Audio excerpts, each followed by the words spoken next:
Hi అండి, అందరికీ నమస్కారం అండి. Welcome back to latest updates. ప్రతిరోజు గవర్నమెంట్ నుంచి వచ్చే ప్రతి అప్డేట్ని మీరు ముందుగా మన ఛానల్ ద్వారా తీసుకుంటే కనుక ఛానల్ని తప్పకుండా సబ్స్క్రైబ్ చేసుకుని పక్కన ఉన్న బెల్ ఐకాన్ని ఆన్లో పెట్టుకోండి. ఇలా చేయడం వల్ల నేను చేసే ప్రతి వీడియో మీకు నోటిఫికేషన్ ద్వారా వస్తుందన్నమాట. ఏపీ రైతులందరికీ కూడా ఊహించిన శుభవార్త అయితే తీసుకొచ్చిందండి మనకి ఏపీ ప్రభుత్వం.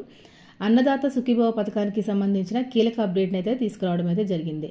మరి రాష్ట్ర వ్యాప్తంగా రైతులందరికీ కూడా ఏపీ క్యాబినెట్లో మీటింగ్లో మరి 6,300 కోట్ల రూపాయలని సీఎం చంద్రబాబు నాయుడు గారు ఆమోదించడం అయితే జరిగిందండి. అన్నదాత సుఖీభవ పథకానికి సంబంధించి గ్రీన్ సిగ్నల్ అయితే ఇచ్చేశారనమాట. మరి ఈ యొక్క 6,300 కోట్ల రూపాయలు మన ఆంధ్రప్రదేశ్లో ఉన్నటువంటి 54 లక్షల మంది రైతుల ఖాతాల్లోకి విడుదల చేయడానికి ఏపీ ప్రభుత్వం అయితే సిద్ధమైపోయిందనమాట. మరి ఈ అన్నదాత సుఖీభవ పథకంతో పాటుగా ఇన్పుట్ సబ్సిడీ ద్వారా కూడా అంటే గత ఖరీఫ్ సీజన్లో ఎవరైతే రైతులు పంటలు నష్టపోయారో ఆ రైతులకు పంట నష్ట పరిహారాన్ని కూడా ఇన్పుట్ సబ్సిడీ రూపంలో ఇవ్వాలి అని చెప్పి నిర్ణయించుకున్నారండి. దీనికి సంబంధించి 10,000 నుంచి 50,000 రూపాయల వరకు కూడా జమ చేస్తామని చెప్పి ఏపీ ప్రభుత్వం ప్రకటించింది. మరి దీంతో పాటుగా మనకు పీఎం కిసాన్ సమ్మాన్ నిధి పథకానికి సంబంధించి ఇప్పటి వరకు ప్రధానమంత్రి నరేంద్ర మోదీ గారు అయితే 19వ విడతలుగా డబ్బులు అయితే విడుదల చేయడం జరిగిందండి. మరి 19వ విడత పూర్తయినటువంటి సందర్భంగా 20వ విడత విడుదల అంటే 20వ విడతను కూడా పీఎం కిసాన్ డబ్బులను విడుదల చేసేందుకు ఏపీ ప్రభుత్వం సిద్ధమైపోయిందనమాట. మరి ఈ పీఎం కిసాన్ సమ్మాన్ నిధి డబ్బులకు సంబంధించి మరియు అన్నదాత సుఖీభవ ఇన్పుట్ సబ్సిడీ డబ్బులు ఏ తేదీ నుంచి రైతులకు జమ కాబోతున్నాయి, ముఖ్యంగా ఏ రైతులకు జమ అవుతాయి, మరి కొత్త రైతులు ఏ విధంగా అప్లై చేసుకోవాలి, ఇప్పటికే ఉన్నటువంటి రైతులు ఏం చేస్తే ఈ డబ్బులు మీకు అకౌంట్లోకి వస్తాయి అనేది తెలుసుకుందామండి. ఎవరైనా ఈకేవైసీ చేసుకోకుండా ఉంటే ఏం చేయాలి, ఆ ఎంపీసీఏ లింకులు కూడా చేసుకోకుండా ఉంటే ఏం చేయాలి అనే వివరాలన్నీ కూడా ఈరోజు నేను మీకు వీడియోలో ఇక్కడ డీటెయిల్గా ఎక్స్ప్లెయిన్ చేస్తానండి. దయచేసి వీడియో చూస్తున్న ప్రతి ఒక్కరు కూడా వీడియోని ఎక్కడ స్కిప్ చేయకుండా ఫస్ట్ నుంచి ఎండ్ వరకు చూడండి. ఇలా అయితే మీకు వీడియోలో ఉన్న ఇంపార్టెంట్ పాయింట్స్ అన్నీ అర్థమవుతాయండి. చాలామంది స్కిప్ చేసుకుంటూ చూస్తున్నారు, అలా అయితే మీకు వీడియో అనేది అర్థం కాదు. దీంట్లో చెప్పిన ఇంపార్టెంట్ పాయింట్స్ కూడా మీకు చేరుకోవన్నమాట. దీంతో పాటుగా మరి ఈ వీడియోకి ఒక చిన్న లైక్ చేయండి, మీ ఫ్రెండ్స్ అండ్ ఫ్యామిలీ మెంబర్స్కి ఈ వీడియోని షేర్ చేయండి. ఇలా చేయడం వల్ల తెలియని వాళ్ళు ఎవరైనా ఉంటే కనుక విషయాన్ని తెలుసుకునే అవకాశం ఉంటుందండి. దీంతో కాకుండా మీలాగా ఇంకెవరైనా రైతులు ఉంటే కనుక వారందరికీ కూడా ఈ వీడియోని ఫేస్బుక్, ఇన్స్టాగ్రామ్ అలాగే వాట్సాప్ ద్వారా షేర్ చేయండి. ఇలా చేయడం వల్ల వారందరూ కూడా ఈ విషయాన్ని తెలుసుకునే అవకాశం అయితే ఉంటుందన్నమాట. దీంతో పాటుగా చాలామంది మన ఛానల్ని చూస్తున్నారు కానీ సబ్స్క్రైబ్ చేసుకోవట్లేదండి. ఛానల్ని తప్పకుండా సబ్స్క్రైబ్ చేసుకోండి. మరి ఇది నా యొక్క రిక్వెస్ట్ అనమాట. మరి లేట్ చేయకుండా వీడియోలోకి వెళ్ళిపోదామండి. రైతన్నులందరూ కూడా ఎంతగానో ఎదురు చూస్తూ ఉన్నారు. ఆంధ్రప్రదేశ్ రాష్ట్ర వ్యాప్తంగా ఉన్నటువంటి సన్న చిన్నకారు రైతులు కానివ్వండి, కౌలు రైతులు కానివ్వండి, చాలామంది బీడు భూములు, అటవీ భూములు, దేవాదాయ భూములు కూడా సాగు చేసుకుంటూ ఉంటారు.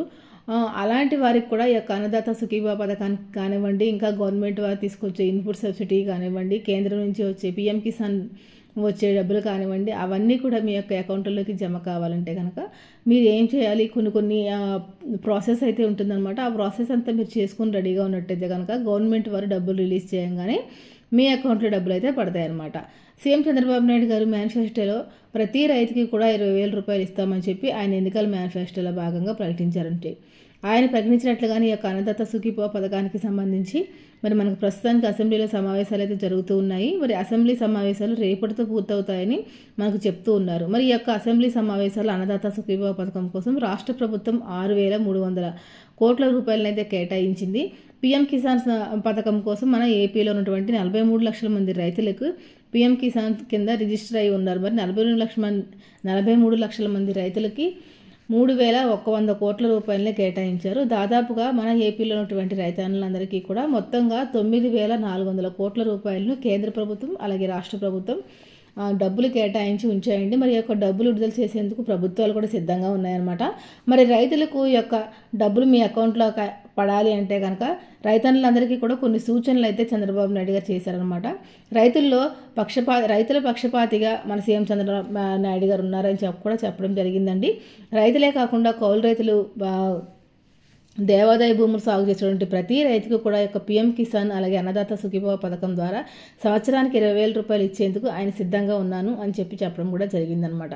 మరి ఈ పథకానికి సంబంధించి కసరత్తులు అలాగే విధి విధానాలు కూడా స్టార్ట్ అయ్యాయండి. ఈ నెల 30 నుంచి కూడా కొత్తవారు ఈ యొక్క పథకానికి దరఖాస్తు చేసుకోవడానికి అవకాశం కూడా ఇచ్చారనమాట. ఇందులో భాగంగా మరి మనకు అన్నదాత సుఖీభవ పథకం ద్వారా డబ్బులు అయితే వేయబోతున్నారండి. ఆంధ్రప్రదేశ్ రాష్ట్ర వ్యాప్తంగా ఎవరైతే రైతులు ఉన్నారో వారందరికీ కూడా మరి సీఎం చంద్రబాబు నాయుడు గారు గత ఖరీఫ్ సీజన్లో ఎవరైనా సరే పంటలు నష్టపోయి ఉంటే అంటే మీరు ఏ పంట వేసినా కానీ నష్టపోయినా ఉంటే కనుక మిరప కానీ, వరి కానీ, పత్తి కానీ ఏ పంట అయినా కానీ వేసి మీకు ఏదైనా నష్టం వాటిల్లినా టమాటో కానీ వేరుశనగ కానీ ఏ పంట నష్టపోయినా కూడా వారందరికీ కూడా హెక్టార్కు అంటే ఎకరాకు 10,000 నుంచి 50,000 రూపాయల వరకు కూడా ప్రభుత్వం సాయాన్ని అందిస్తుందన్నమాట. అంటే మీరు వేసినటువంటి పంటను బట్టి ఇక్కడ మీకు నష్టపరిహారం అనేది అందించబోతారండి. మరి ఖరీఫ్ సీజన్లో నష్టపోయినటువంటి వారికి మాత్రమే అందిస్తుంది అనమాట, నష్టపరిహారం వస్తుంది. మరి ఇప్పుడు రబీ సీజన్లో కూడా నడుస్తుందండి. మరి రబీ సీజన్లో అంటే గతంలో ఎలా అంటే ప్రభుత్వమే ప్రీమియం చెల్లించేది రైతుల తరపున.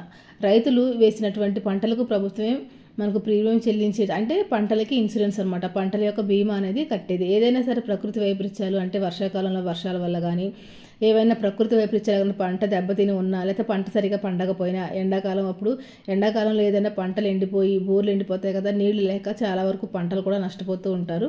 అలాంటి వారందరికీ కూడా పంట నష్టపరిహారాన్ని అందించేదన్నమాట. ఈ పంట నష్టపరిహారం కింద ఎవరైతే మనకు రైతులు ఉన్నారో వారందరికీ కూడా గత ఖరీఫ్ సీజన్లో ఎవరైతే పంట నష్టపోయినటువంటి వారు ఉన్నారో వారందరికీ కూడా మరి ఎకరాకి 10,000 నుంచి కూడా వారికి సహాయాన్ని అందించడానికి ఏపీ ప్రభుత్వం అయితే సిద్ధమైపోయింది. మరి సీఎం చంద్రబాబు నాయుడు గారు మొన్న జరిగిన క్యాబినెట్ మీటింగ్లో చర్చించడం అయితే జరిగిందండి. ఇన్పుట్ సబ్సిడీ ద్వారా ఖరీఫ్ సీజన్లో ఎవరైతే నష్టపోయారో రైతులు వారందరికీ కూడా డబ్బులు అయితే వేయబోతున్నారండి. మరి అంతేకాకుండా ఈ సీజన్లో గత జనవరి 31 వరకు కూడా మనకు అవకాశం అయితే ఇచ్చారు. కాబట్టి జనవరి 31 లోపు ఎవరైతే రైతులు మనకి ప్రీమియం అనేది చెల్లించుకున్నారో వారికి మాత్రమే ఈ యొక్క రబీ సీజన్లో ఏదైనా ఎండల వల్ల గనక లేకపోతే పంటలకు తెగుళ్ళ వల్ల కనుక పంట నష్టపోయినటువంటి నష్టపరిహారాన్ని అందిస్తామని చెప్పారండి. మరి ఈ రబీ సీజన్లో మీరు తప్పకుండా ప్రీమియం అనేది చెల్లించాలి. అలాగే ఆంధ్రప్రదేశ్లో ఉన్న రైతులకు ఈ పథకం ద్వారా ఇన్పుట్ సబ్సిడీ కానీ అన్నదాత సుఖీభవ కానీ పీఎం కిసాన్ కానీ మరే ఇతర పథకం అయినా రావాలంటే కనుక రైతులు ఏం చేయాలంటే తప్పనిసరిగా ఈ క్రాఫ్ట్ అనేది నమోదు చేయించుకుని ఉండాలి. మీరు ఎప్పుడైతే ఈ క్రాఫ్ట్ అనేది నమోదు చేయించుకుంటారో అప్పుడే మీరు చేసినటువంటి పంటకు మీకు అన్నదాత సుఖీభవ పథకం కానివ్వండి, అంటే ప్రభుత్వం అందించే ప్రతి పథకం కూడా మీకు రావడం అనేది జరుగుతుందన్నమాట. మరి మీ ఈ క్రాఫ్ట్లో మీ యొక్క పేరు అనేది నమోదు చేయించుకున్నారు ఒకసారి చూసుకోండి. ఇప్పటికే రైతు సేవా కేంద్రాల్లో ఈ యొక్క ఈ క్రాఫ్ట్ జాబితాలో పేర్లను అయితే నమోదు చేస్తూ ఉన్నారనమాట. ఆ పేరు మరి మీ పేరు ఈ యొక్క జాబితాలో ఉందో లేదో ఒకసారి చెక్ చేసుకోండి. మీ రాష్ట్రంలో మీ గ్రామాల్లో ఉన్న రైతు భరోసా కేంద్రాలకు వెళ్ళి మీ యొక్క ఆధార్ కార్డు అనేది తీసుకుని వెళ్ళి అక్కడ ఈ క్రాఫ్ట్ నమోదు చేయించుకోవాలన్నమాట. ఎందుకంటే ఈ క్రాఫ్ట్ అనేది చాలా ఇంపార్టెంట్ అని చెప్పి ఏపీ ప్రభుత్వం అయితే చెబుతుందండి. మరి 22వ తారీఖు లోపున అంటే 22వ తేదీలోపు చివరి జాబితా అయితే విడుదల చేస్తామని చెప్పి ఏపీ ప్రభుత్వం వ్యవసాయ శాఖ మంత్రికి వ్యవసాయ శాఖకు ఆదేశాలు అయితే ఇవ్వడం జరిగిందనమాట. మీరు ఈ తేదీలోగా అంటే ఈ నెల 30వ తేదీలోగా ఈ యొక్క ఈ క్రాఫ్ట్ అనేది నమోదు చేయించుకోండి.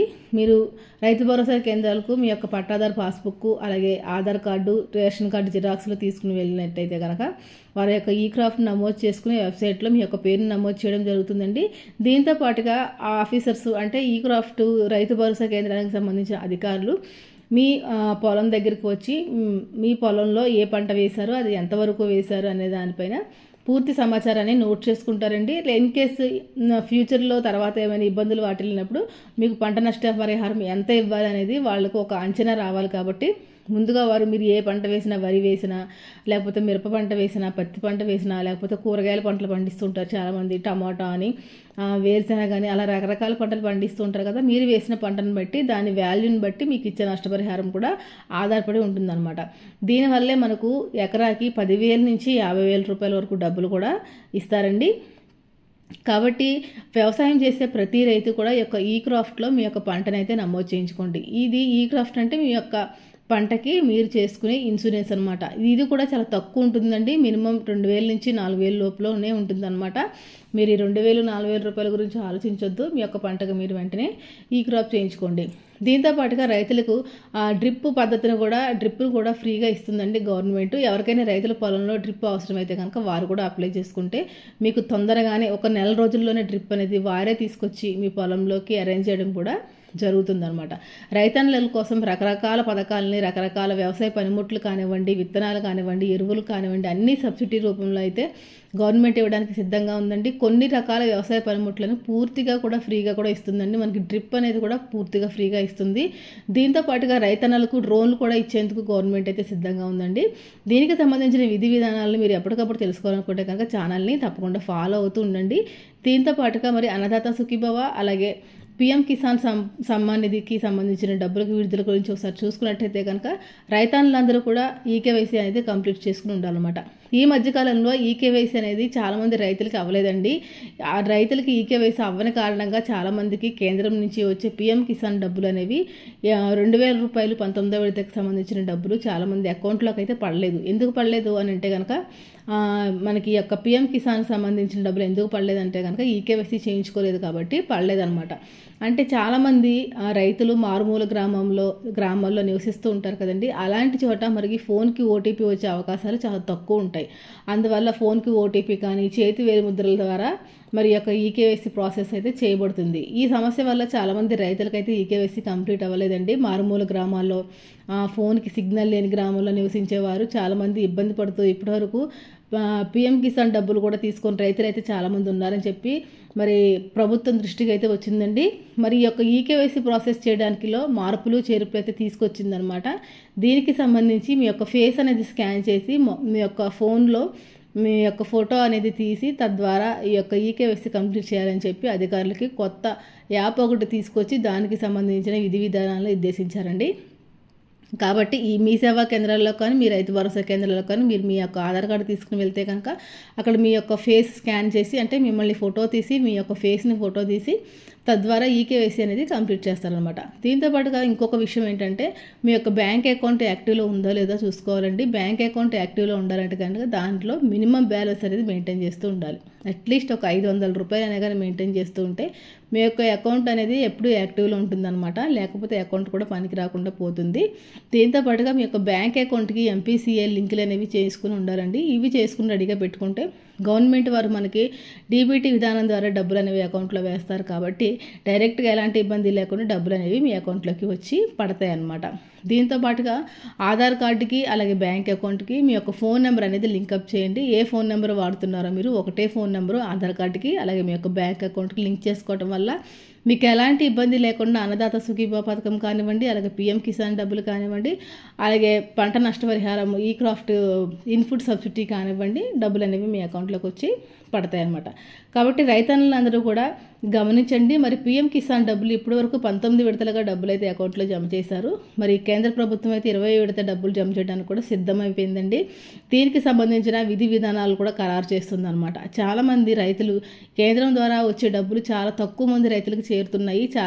చాలామంది రైతులకు అయితే ఈ డబ్బులు అయితే పడట్లేదని చెప్పి కేంద్రం దృష్టికి కూడా వెళ్ళిందనమాట. దీనికి ముఖ్యమైన కారణం ఈకేవైసీ అని గుర్తించింది కాబట్టి ఈకేవైసీ ప్రాసెస్లో కొన్ని మార్పులు చేర్పులు చేసి తొందరగా ఈకేవైసీ అవ్వడానికని చెప్పి నిర్ణయం అయితే తీసుకుందండి కేంద్ర ప్రభుత్వం కూడా. కాబట్టి ఇంకా ఎవరికైనా ఈకేవైసీ అవ్వకపోతే కనుక నేను చెప్పిన ఈ విధానంలో ఫేస్ స్కాన్ ద్వారా ఈకేవైసీ కంప్లీట్ అవుతుంది అని చెప్పాను కదా. ఈ విషయం మీరు మీ సేవలకు కానీ వెళ్ళినప్పుడు అక్కడ అధికారులకి ఒకవేళ వాళ్ళు ఆ ప్రాసెస్లు చేయకపోతే మీరు అడిగి మరీ చేయించుకోవచ్చు. ఇదండి ఇవాళ వీడియోస్ అయితే తప్పకుండా మన ఛానల్ని సబ్స్క్రైబ్ చేసుకుని మళ్ళీ వచ్చి వీడియో కోసం ఎదురు చూస్తూ ఉండండి. మరి మంచి మంచి వీడియోలని నేను మీకు అందిస్తూ ఉంటానన్నమాట. ఛానల్ని తప్పకుండా ఫాలో అవ్వండి. ఇంకా ఎవరైనా సబ్స్క్రైబ్ చేసుకోకుండా ఉంటే ఛానల్ని తప్పకుండా సబ్స్క్రైబ్ చేసుకోండి. మరొక మంచి వీడియోతో మళ్ళీ కలుసుకుందామండి. అంతవరకు సెలవు, నమస్తే.